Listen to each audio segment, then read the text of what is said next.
Kowe kok iso masuk angin? Masuk angin terus saiki masuk angin ki gampang to. Ah iya, waton gelem ngombe obat. Ah iya. Ana cara mbiyen ngono obat ki masuk angin ngrekoso e. Heeh. Dileki wong tuane, piye? Kurang isis po jendelane dibuka ya. Gendenge dibuka pun men ketrocoan. Ora ngono dokter. Ah iya. Muntah-muntah malah piye butuh mak nanas. Ayo ming diturantareni ngono ku ya Gong. Ha iya. Iki sowan ning Petarangan. Petarangan Kecamatan Kledung nek ora kleru to. Ha iya. Ping 3 ade sowan mrene, ping 2 sowan Pak Mas Timbul, kaping 3 iki dikersake warga saka Petarangan. Ha iya. Ya semoga-moga lancar sakabeh ya, Tru. Iya. Ngomah apik to, Reng. Pangestumu apik, bojomu sehat.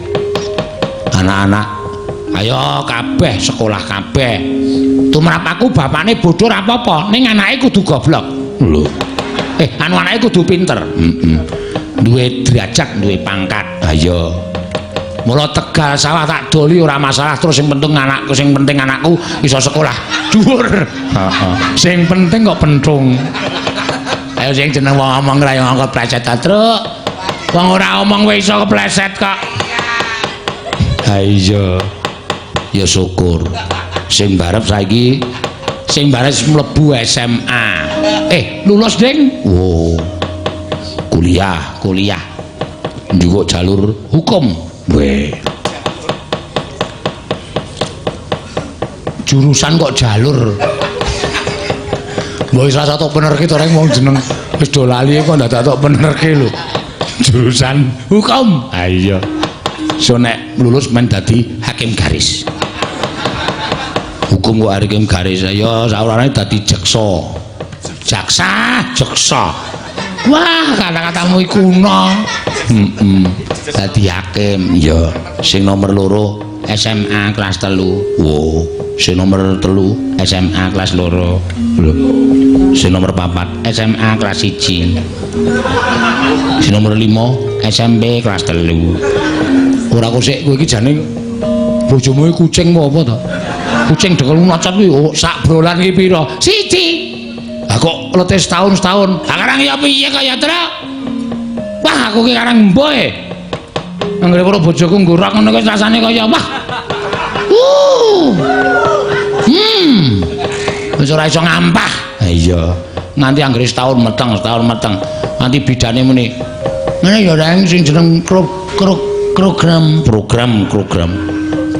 yang pemerintah ki wong ki urip kudu kabeh sing jeneng wong di anak akeh rezekine akeh kuwi klerune nek bapakne ki wong duwe anake akeh iso ngragati ra masalah ning kowe ki wong sekeng mangan sedina ping 3 sampe ping 2 wae kurang anake pirang-pirang pira to rek 16 lho 16 itu mati 1 17 wingi kudune sing endi sing ragil bayi lah kena ngopo cemplung kolah ono bayi kok anake mati kecemplung kolah iki lho tak gendong merucut kaya blung ngono ki arep tak tututi mongko jero kolahe ya wah wis cilaka Tru ya wis ben diklaske nganggo kabeh bojone kon pasang terminal main semplok apa piye kuwi lho sing dienggo kabeh lho spiral spiral ayo nek ora kuwi ya pasang anu nganggo obat wah Mbak Yumo ki pancen wong trader wis takon ning puskesmas tuku obat kabeh urung sida tumbe dokok meja lali totoli pitik wis Mbak Yumo meteng pitike do ora ngendrok wah iya kuwi trader kaya ngono kuwi ning saiki wis kabeh to wis nganggo kabeh apa sarung sowan Pak Dokter bojo kula mboten iso kabeh nek spiral kuru ora doyan mangan suntik mangane akeh njebluk awake aku ora seneng karo wong lemu terus sidane aku sing kon kabeh Pak gareng mawon kabeh saged no saged acarane ngagem sarung siap tanpa pamit Pak Dokter bali aku njujuk toko sarung toko sarung cah gajah berdiri Sing ngono iki gajah duduk. Aku iki kesel duduk ya berdiri barang kaya terus. Oh iya. Tuku sarung cap gajah berdiri loro. Kanggo turu bojoku meteng meneh. Doktere tak parani, dokter sampean lulusan fakultas kedokteran apa dokter gadungan. Jare kon nganggo sarung kok kula turu bojoku kok meteng melih. Doktere sarunge kaya ngapa? Kaya ngeten. Oh goblok. Kaya ngeten iki kaya apa? Kaya plembungane lho, Tru. Nek kaya ngene iki lek masang teng pundi? Terus doktere dilebokke nggon jempol, blung teng mriki niki. Oke, tuku papat. Jempol tangan tak nggoni, jempol sikil tak nggoni kabeh. Terus turu bojoku meteng meneh. Tau lawange dokter dobrak bres. Lawang jepat doktere kaget. Wah, ambegane ngono kae. Keweden to karo aku? Kok iso kaya ngeten padahal kula pasang jempol bojo kula meteng melih. Walah Pak Gareng kudu kok dienggo dhewe. Le masan niku teng mriki niki, teng pundi? Neng buka gambar doktere teng mriki niki. Wow, paham aku. Oh, dong saiki tak nggo terus. Neng sawah ya tak nggo. Neng pasar ya tak nggo. Wae mlaku-mlaku barang tak nggo kok terus. Iya, aman pisan iso lah. Kena gangguan apa-apa bojoku wis beres, sukses. Ha iya. So ya wis kebacut 16 jeneng. Wah, akeh tenan, Truk. Sing lanang 11 kok. Oh, arep tak dadekke bal-balan sesuk. Heeh. Persatuan Sepak Bola PSNL. Lho. Apa kuwi? PSNL, Persatuan Sepak Bola Nolo Gareng. Oh. Personal. Anak Nolo Gareng. Lah Bagong piye Gong kahanane Gong? Aku mau omahmu. Apik. Oh ya syukur.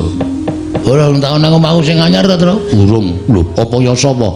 Cah cukup Weh. Ya syukur ngendi? Kae nggon aku kae perawatan ngarep omah kae ngulon. Nang kono engko takon daleme Mas Bagong. Weh, kok ora ketok ana omah anyar. Pancen tak sengaja aja ketok anyar. Ndak kaya wong sugih. Weh. Konstruksine ampuh to. Ya syukur. Gendenge ora gendeng biasa. Gendeng apa? Aspal. Lho. Gendeng kok aspal. Ora trocoh. Ora kaya gendeng biasa iki sik klebon kremun. Kremun ki banyu cilik-cilik kae nek nggon aku tanpa klebon kremun. Usuke wae baja, sekrupe gedhi-gedhi. Ora kuwi jane omahmu ngendi to kowe? Ngisor jembatan. Oh ngisor jembatane kok tok peng-pengke ora. Ning tak nahi tulisane daleme Mas Bagong. Edan ira. Anakmu to kaya ngendi ya? Ya kaya kono. Anakmu pira to? 3. Oh. Sing mbarep lanang. Lulus SMA iki cita-citane dadi polwan. Lho. Sik. Anakmu lanang apa beda? Lanang. Wis lulus SMA, cita-citane dadi polwan. Kuwi iki polwan iki ngerti artine ora? Polwane apa to? Polisi wanita. Wah, kok keplane kok. Aku dadi bapakne dihapusi tiwas aku wingi njukuk. Apa sih? Formulir nang kepolisian kok tak tulis cita-cita menjadi polwan. Mula ora dipanggil-panggil. Ayo dianggep wong pekok anakmu ki wong lanang kok nganggo polwan ora. Heeh, iki wis mlebu kuliah wae sidane terus. Oh iya, njukuk apa? Ya sing ana nang sekolahan apa dijukuki kabeh lho anakku. Komputer ya dijukuk. Papan tulis ya go bali. Mula saiki nanti. Saiki nang penjara. Oh edan ya. Wong jenenge ayo kowe bingung anak karang wong goblok e. Lha kowe tak lebokke kuliah wis kowe njupuk sak karepmu. Njupuk jurusan apa sak karepmu, njupuk apa sak karepmu. Njupuk mulih kok njono komputer papan tulis penghapus. Gon njupuki komputer ayo jukuk polisi saiki. Ya wis, sing nomor 2 wedok. Kelas pira? 2 SMA. Iki anak sing iso mikul dhuwur mendem jelur wong tua terus. Mergane iso meteng anakku. Lho. Kose kelas 2 SMA kok meteng ki? Ayo kowe piye? Wong wedok iki gegadangane apa? Ada ben iso nyambung sejarahe wong tua. Anakku iso meteng ora glelek. Lah sing lanang, lho ora ono. Lho. Ora ana kok gleleng. Aku sing marai aku susah. Mula ta bocah dielekke ora sak penake dhewe, Gong. Bocah saiki pancen sekolahke ado-ado karo wong tuwa kon kos, kon kontrak. Bapakne mbone ketayalan golek duit, bocah-bocah nang kono do pergaulan bebas. Ora ngerti-ngerti wis teko-teko njaluk dipitoni kata ya. Ora mumet wong tuwa. Mula aku mangkel nek karo wong yang-yangan urung umur wis do yang-yangan. Heeh. Mangkelake marai pergaulan bebas ki nyemelangi. Winginane ana wong tak unek-unek kok, Truk. Mergane aku ora lagi ngopek wit pelem. Oh, ngopek pelem ning dhuwur. Heeh. Aku ana wong ngeyup nang isore, wong loro boncengan lanang wedok cilik-cilik kae. Ngik. Aku nang dhuwur tak matke, cah iki do ngopo. Sing wedok nangis. Muni piye? Aku wis telat 3 sasi lho, Mas. Sing lanang muni tenang, Dik, kita serahkan yang di atas. Monggo aku pas nang dhuwur aku medhun tak unek-uneke. Aku ora ngopo-ngopo arep dipasrahi bayi. Goblok. Apa ya ta? Serahkan yang di atas ki serahkan pada Tuhan. Ora kok karo kowe. Ayo kaget aku kok ya, mak tratap aku. Ora ngopo-ngopo serahkan yang di atas, aku pas nang dhuwure. Jaetan lah. Ayo Truk sambil kembangan iki pamundutan sore mau isih akeh banget sing urung iso diaturake marang ngersane para lenggat, Truk. Yo diaturake. Yo ning ya dicaosi sing nyemek-nyemek. Ya, bakmi ya kudu langgam utawa gending utawa apa ya sing kepareng ngaturake. Aku tak kangen. Aku kok kangen, ora kok aku tak kangen, tak ki arep kok ki wis. Oh, goblok.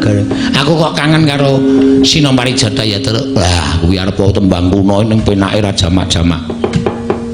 Penak Sinombari Jata tenan ora ndek bojo. Ndek hubungane apa karo Sinombari Jata? Antil mencelat ora.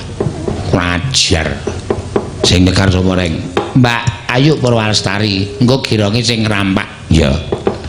Gironge Ayu Katno karo Ayu Igel. Neno neno neno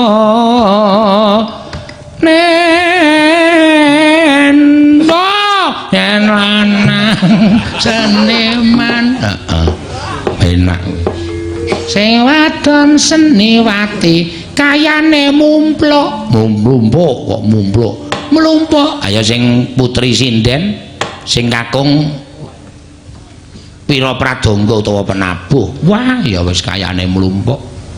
Anane akeh. Ning gawa saka panggung. Ya isa-isane ora. Monggo. Nanti aku putunan dudu buta pedha kalwarene ratu Gustiku saka imbiku kumpura. Aku teki kala salukat katut mbarat. Teki kala salukat katut mbarat. Dasar kawara nyata. Balik kowe sapa? Pamadya Pandhawa. Satring matu karo Raden Janaka. Raden Janaka ya Raden Permati. Ya Raden Permati. Kunti Dwibatsa. Kunti Dwibatsa Mahabau. Ya Sang Kalidi. Ya Sang Kalidi. Dudakesa Bambang Margana. Wah, jenenge apik kabeh. Sing mburi kaya kelinci iki jenenge sapa? Takon marang aku. Takon karo kowe sapa jenengmu? Nala Gareng. Lono Rageng. Sakti Meja. Bemper Pawira. Porong Saminana. Kuwi jenengmu kabeh. Ora nyilih nggone mobil aku. Sing dhuwur sapa? Petruk Kantong Bolong. Bobor di Meja. Asem-asem Pawira. Bakso ya kena. Burjo ya doyan. Oh, panganan iblis kowe. Ana maring jajaran. Sing mburi dhewe sapa? Bagong. Ya bawor. Ya cepot. Toilet. Wis umum. Jenis-jenis sikong ora ben mangkel aku buta kok omongane teng kruwil. Arti ndak menyang diten ngentutake jemangkaing suku krenteke ngati. Ora maksud kudu bali. Ora ana gawrawar tondo balikake wong lumaku. Ndas buta kang ora janur kuning. ndak samar ndar sandung lipung bungsu tak pagas durika wani nrajang persen buta apa kang tak wedeni kaci gedhe dhuwur kurang gedhe kula mega kurang duran ciancu aldo kula ganing atiku aji japa mantra ora ana jamak rumaring satru meguru bathanging buta arda alika dasar yaksa para sangka pabuh babar apa gunjang ganjing langit kelap-kelap waton lir kencanging risang mawe gandrung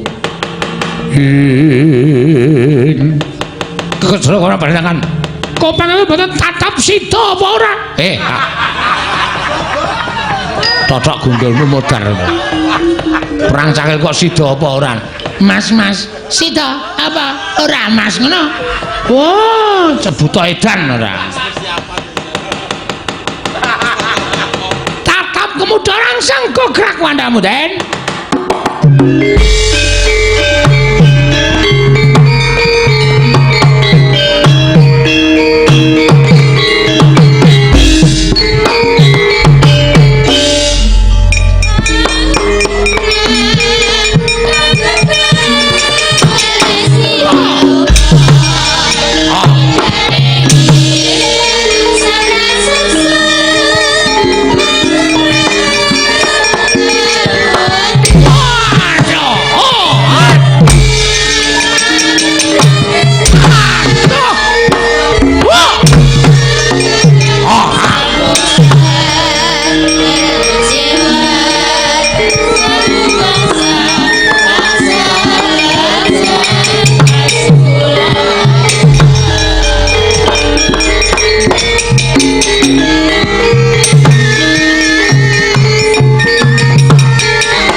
dadi kaya ngene. Ora babar pisan aku dadi mati kok kaya ngene. Aduh.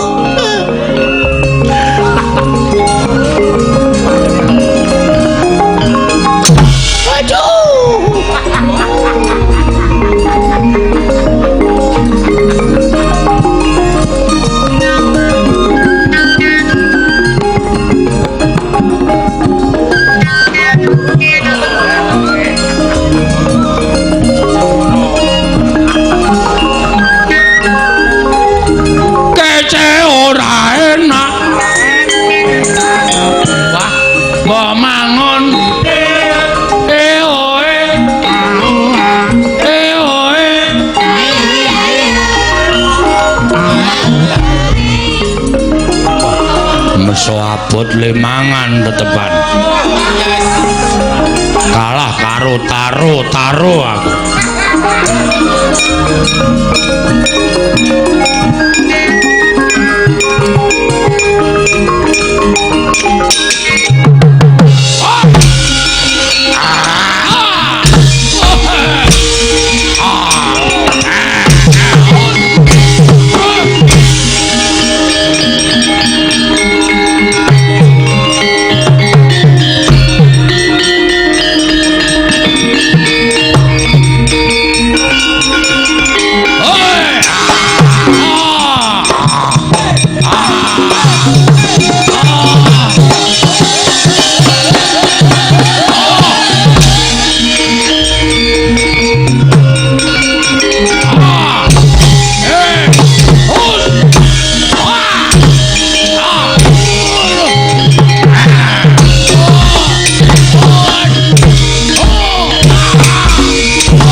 sarepe esuk barang bengak-bengok udyar anggep ora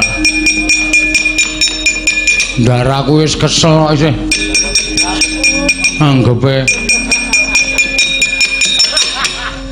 wah Gong aduh sorry Tru sorry dengkulmu mlocot kuwi nek kaya areng wangi nuthuk buta men aku nang kono ya kapora ayo ndi tunggale mungsa ponokawan mangsa iso menang kowe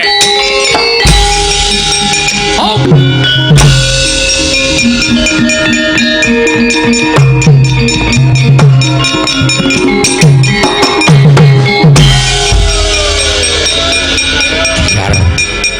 ngene iki malah gelis ae dadak perang tung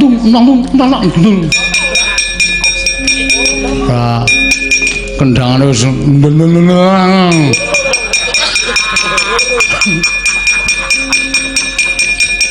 mati golek buta Gong buang oke opake bagian buang ya Tru ya aku sing mateni kowe sing buang mbek ceket-ceket le heeh biar buang Gong oke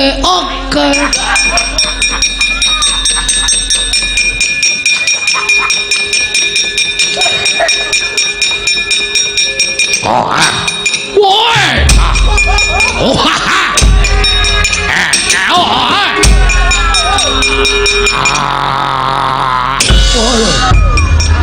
buang Gong oke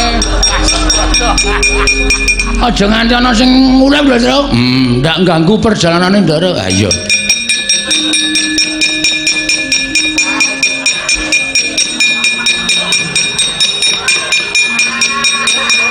buang Gong oke nya wah Tru kliwatan masa wis tak tuthuk iki ngapusi kowe nanangan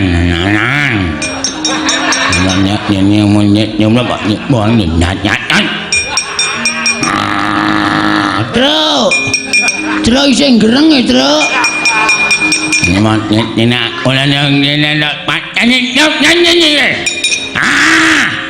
Tro galak iki, Tro.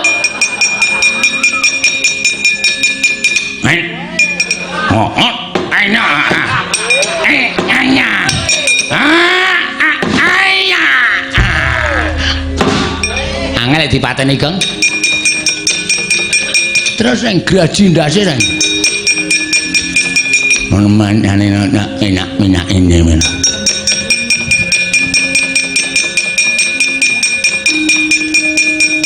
Lho isih urip terus iki.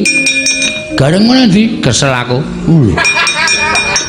Andang kesel ya, grajine gede banget. Abote ra jamak. Nyamat anakku udah belanang apa-apa. Aku bilang kalian duh, ra paham aku iki. Ngomong apa iki? Ngomong apa nengulmu melatatmu? Ngomong nanat, ngomong apa? Duh, kok teratapan aku? Piye dong ora kowe? Ora ya? Piye karepmu?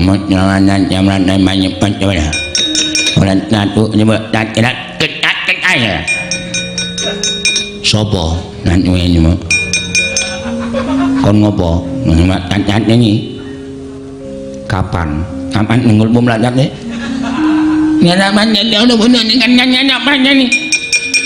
sesek gong ini berarti irunge anu cangkeme ketutupan irung aman-aman jaman nembang yen podo-podo ambu sira mrotot nyanyi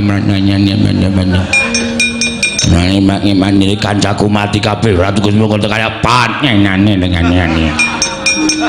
Oh iki sing marah iki nek ra cetha iki.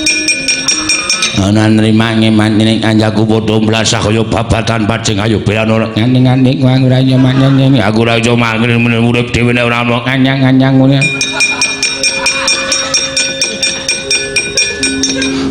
Aduh. Nyokot ora itu ora. Amin mroto imbang yen nunggu tu saiki ora mati mau nyanyi dolanan seneni sing duwe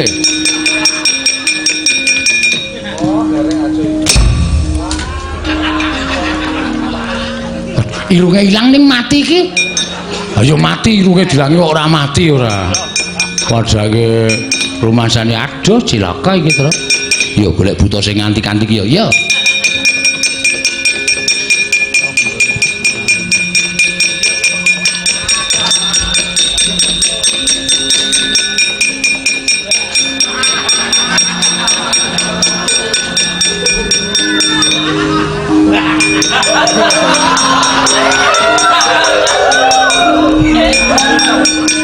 Kita keleci betul. Aku jangan baca dan kita baca. Kita kakak.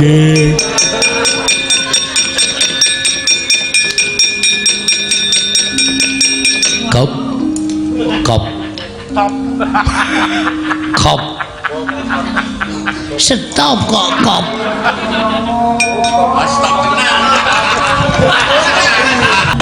Berkin sanging risang mawe kandung gajah kleke bakal kata kakak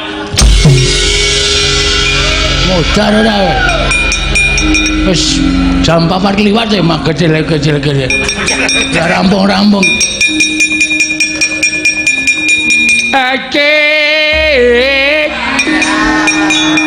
si gajah kacang kecil kuwi sapa cik Tro, ana sing buta pinter nembang lho. Endi iki? Waduh, iki tembang zaman biyen. Sing kacang kecil kuwi sapa, Dik? Sing nandur aku yo nduk yo, PN kabeh yo nduk yo. Aja dicoli. Gempak iki aku wis takon wae. Jenengmu sapa? Iki kaya apa keli? Kelompok keli ya. Kok pinter nembang? Baca Wiyoga. Oh. Mantan Wiyoga, baca Wiyoga. Begawa yulu riwayatku ini sedari dulu jadi perhatian jadi musik kebaru ayo musik kebaru tas berapa airmu tas berapa airmu kowe kok dong rap barang kowe aku buta modern ya mas oh buta modern ya kacaku kabeh Jawati sapa sing wajari mas Bagong ora kowe sadar ora itu seneng-seneng ya seneng-seneng ana watese. Lihatlah di bawahmu. Pukul berapa? 4:20. Ayo kita teruskan lakonnya. Yo.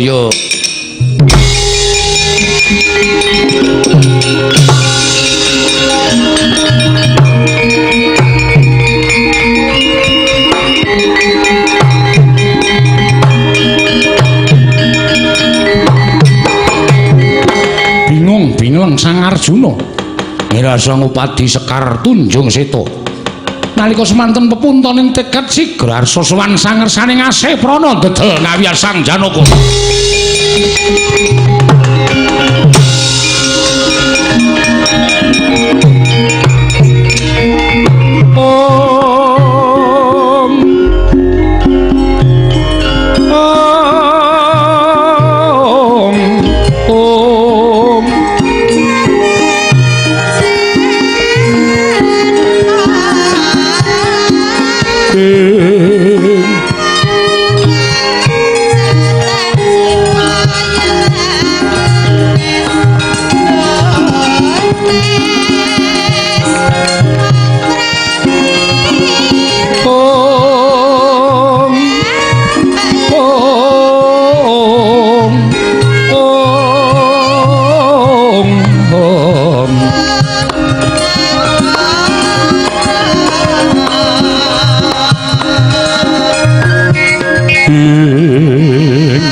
Bang Bangaruna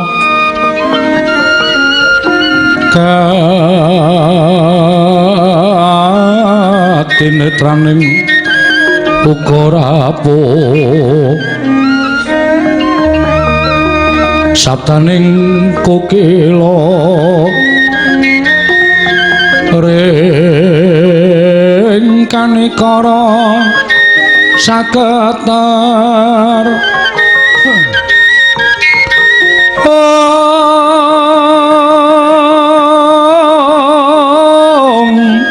kene dongane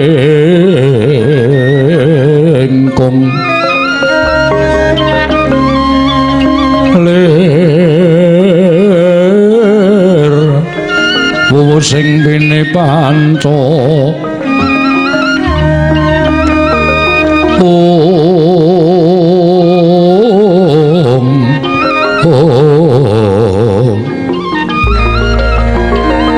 Toke ngayam wana mrak mangwohing bagagan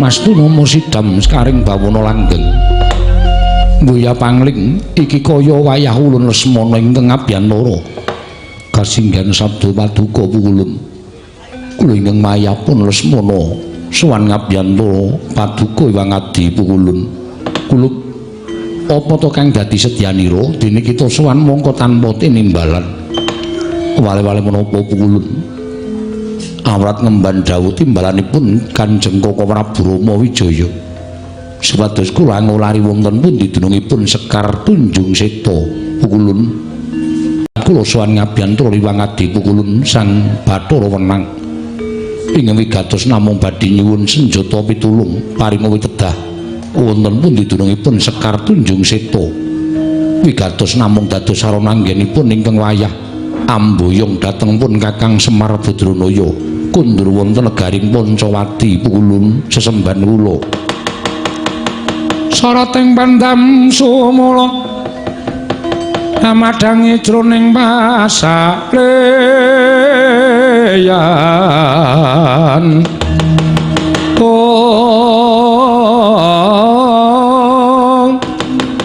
ngenangi wadana katon remu-remu kalingan ngangreng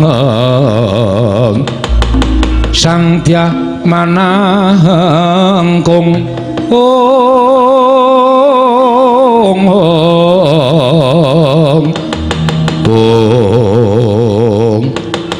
dereng ngantos paripurna Balacana kasaruswane Raden Janaka Dumraja tanpa harapan karya kaget sangase Pranawau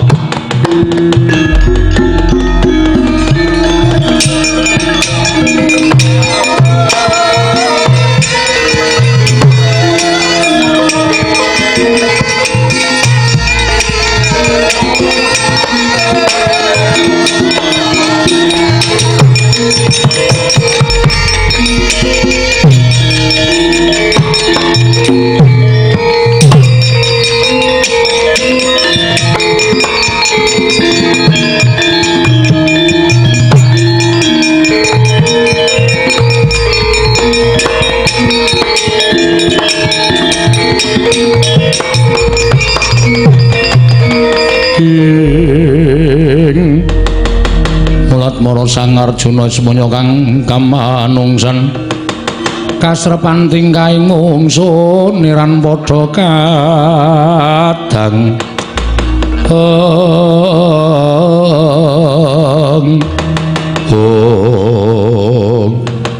Arjuna kasinggihan pukulun glenggeng sowan ana wigati apa dene kita sowan mongko tanpa tinimbalan ingkang sepisan ngaturaken sembah pangabekti ndungkap angga kali pukulun wale-wale menapa ngabyantur ngersa paduka wonten suka liraning penggali kula nyuwun pitedah wonten pundi dunungipun Sekar Tunjung Seta kinarya sarana para pandhawanipun amboyong dhateng pun Kakang Semar Badranaya pukulun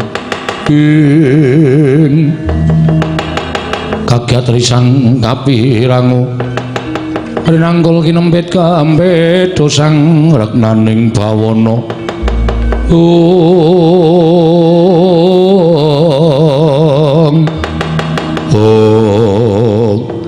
kulup wayah ulun sakloron yakti Sekar Tunjung Seta ulun ingkang ngangadu sarta ulun ingkang kagungan nanging gandeng ingkang nyuwun Sekar Tunjung Seta kuwi satriya loro wayah ulun kabeh Lesmana lan Arjuna aja nganti ulun dinakwa yen to mban cindhe mban siladan Sekar bakal ulun balangake ana ing jagat sapa ingkang disiki entuk wujuding Sekar ya kuwi ingkang kedunungan Sekar Tunjung Seta nggih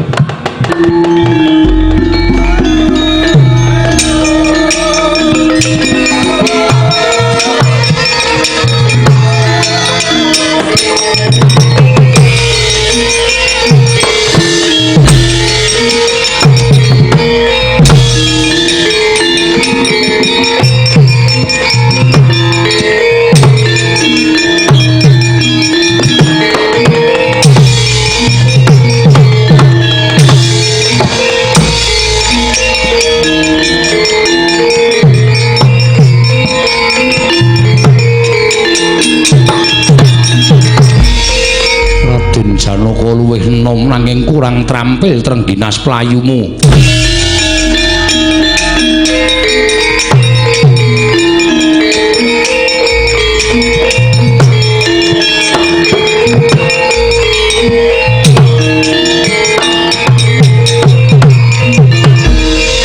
Aja mbok anggap Janaka kalah karo Raden Lesmana.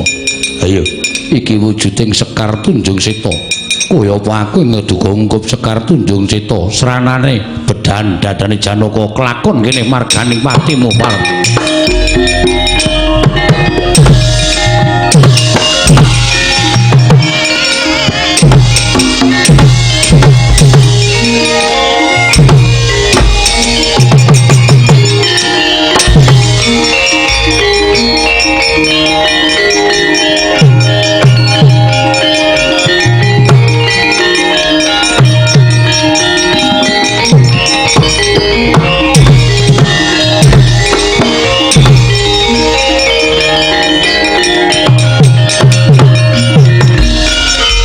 Ruket-keket ngene rebutan Sekar Tunjung Seta.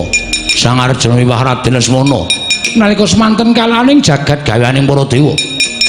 Sekar mbelah dados kalih ingkang dirasta Raden Janaka. Wujuding Sekar Tunjung Seta dening ingkang diasta dening Raden Lesmana. Wujuding Sekar parandene ulese biru.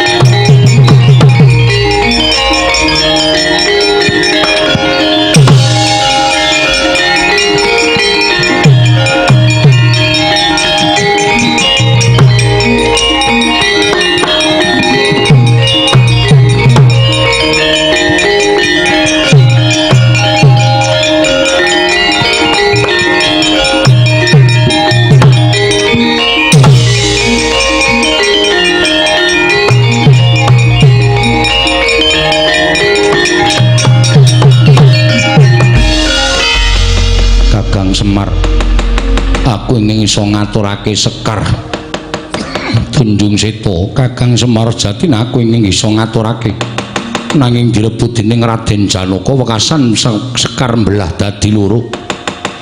Ulese putih kelawan biru Kakang. Nggih sabar ampun sami rebutan. Ampun sami regejegan. Pancen pinesti kaya ngeten lakon ingkang kudu sinandhang sampeyan. Kembang sing waune siji belah dadi loro. Sing siji wujude putih, sing siji wujude biru. Niki kabeh wujuding Sekar Tunjung Seta lan Sekar Tunjung Biru. Niki sejatine sampeyan niku nek wis tanggap dadi pralampita tumrap urip sampeyan. Pralampita tumrap gesangipun Ndara Janaka lan gesangipun Ndara Lesmana. Pranyata wujude kalih ning niki janjane siji. Ajeng kula gathukke Ndara.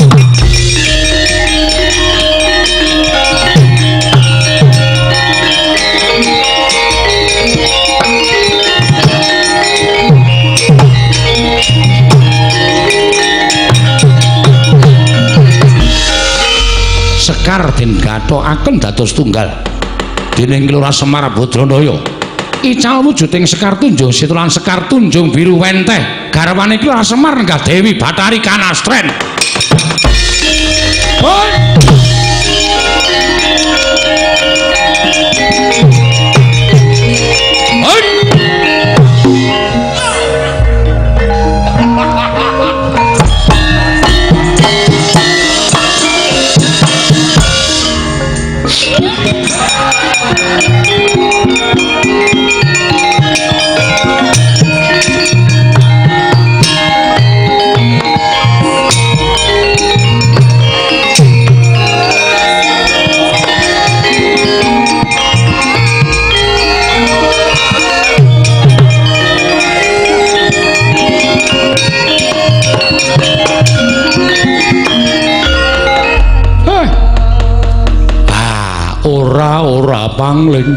Ora pangling iki kaya bojoku Kanastren. Lolole lelelo lolelo.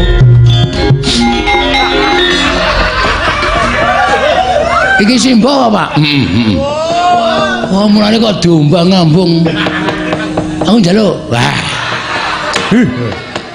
Wong kok nekat. Aku pokoke nek disediani njaluk, aku pokoke njaluk. Aku ngesum ya, Mbok. Ora apa-apa, Bagong. Aja. Ayo. Wong kene ra obah kok ayo. Wah. Ngambung sapa, Gong? Semar. Ngambung si Mbok ayu kowe. Kanastren. Nggih, Kyai. Kowe sowan ngersaning Sang Asih Prana napa dawuh apa? Kyai Semar mboten kenging kisah saking Nusa Jawi.